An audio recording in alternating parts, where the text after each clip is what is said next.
Hi students, இன்னைக்கு நம்ம class 11 max 7th chapter matrices and determinant chapterல exercise 7.1ல 11 sum பார்ப்போம் இந்த வீடியோல. Show that f of x f of y is equal to f of x plus y where f of x is equal to இந்த matrix கொடுத்திருக்காங்க. ஓகேவா? இப்போ f of x இது கொடுத்திருக்காங்க. இது given f of x கொடுத்திருக்காங்க. So f of y நம்ம எப்படி கண்டுபிடிச்சிக்கணும்னா இந்த xன்னு இருக்கிற இடத்துலலாம் yன்னு போட்டு சப்ஸ்டியூட் பண்ணிட்டு ரீப்ளேஸ் பண்ணிட்டோம்னா f of y கிடைச்சிடும் நமக்கு. cos y minus sin y 0 sin y cos y 0. இப்போ f of x into f of y பண்ணணும். ஓகேவா? f of x into f of y பண்ண போகிறோம். ஓகே, பண்ணும்போது மேட்ரிக்ஸ் மல்டிப்ளிகேஷன் பண்ண போகிறோம். So first row first column, அதே மாதிரி first row second column, first row third column first பண்ண போகிறோம். ஸோ பண்ணும்போது first row first column cos x into cos y, அதே மாதிரி minus sin x into sin y plus 0 into 0 0. அதே மாதிரி second column பண்ணுங்க cos x into sin y minus போட்டுறேன் minus cos x sin y அப்புறம் minus sin x cos y 0 into 0 0.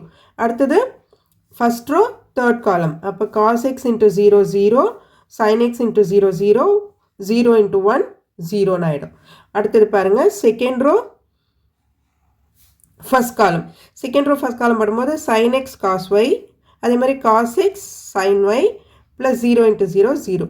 அடுத்தது second row second column sin x into minus sin y அப்போ minus sin x sin y cos x into cos y. அடுத்தது 0 into 0 0. அடுத்தது எல்லாமே 0 தான் வரும். 0 into 0 sin x 0 cos x into 0 0. அடுத்தது 0 into 1 0. அடுத்தது பாருங்க third row first column 0வால் மல்டிப்ளை பண்ணால் இது ரெண்டு 0 ஆகிடும். 1 into 0 0. அடுத்தது 0வால் மல்டிப்ளை பண்ணும்போது இது ரெண்டு 0 1 into 0 0. Next third row third column 0வால் மல்டிப்ளை பண்ணும்போது 0 இங்கே 1 and 1 1 into 1 1ன்னு கிடைக்கும். இப்போ இது எல்லாத்தையும் பாருங்கள் cos x cos y minus sin x sin y plus 0. cos x cos y minus sin x sin y என்ன ஃபார்முலா வரும்? cos of x plus y formula.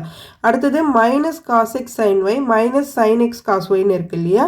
So இது மைனஸ் காமனாக வெளியில் எடுத்துட்டேன்னா என்ன ஃபார்முலா வந்துடும்? sin of x plus y cos x sin y plus sin x cos yன்னு வரும். So அப்போ sin of x plus y formula வந்துடும் நமக்கு 0. அடுத்தது இங்கே 0 தான் இருக்குது 0. அடுத்தது sin x cos y plus cos x sin y அதுக்கு என்ன formula? sin of x plus y formula. அடுத்தது இதை பாருங்கள், இதை ஃபஸ்ட்டு போட்டுக்கோங்க cos x cos y minus sin x sin y அது என்ன ஃபார்முலா வந்துடும் நமக்கு? cos of x plus y formula வந்துடும். இங்கே 0 தான் இருக்குது 0. அடுத்தது இது 0 இது 0 இது எல்லாத்தையும் ஆட் பண்ணால் y. இங்கே எல்லாம் இங்கே பாருங்கள், இங்கே f of x போது cos x இருந்து minus sin x cos x f of y போடும்போது என்ன போட்டோம் நம்ம? cos y இந்த xன்னு இருக்கிற இடத்துலலாம் yன்னு ரீப்ளேஸ் பண்ணிக்கிட்டோம். ஆனால் இப்போ இங்கே என்ன இருக்குது பார்த்தீங்கன்னா xன்னு இருக்கிற இடத்துல yன்னு இருக்கிற இடத்துலலாம் cos of x plus yன்னு இருக்குது. So that is equal to f of x plus y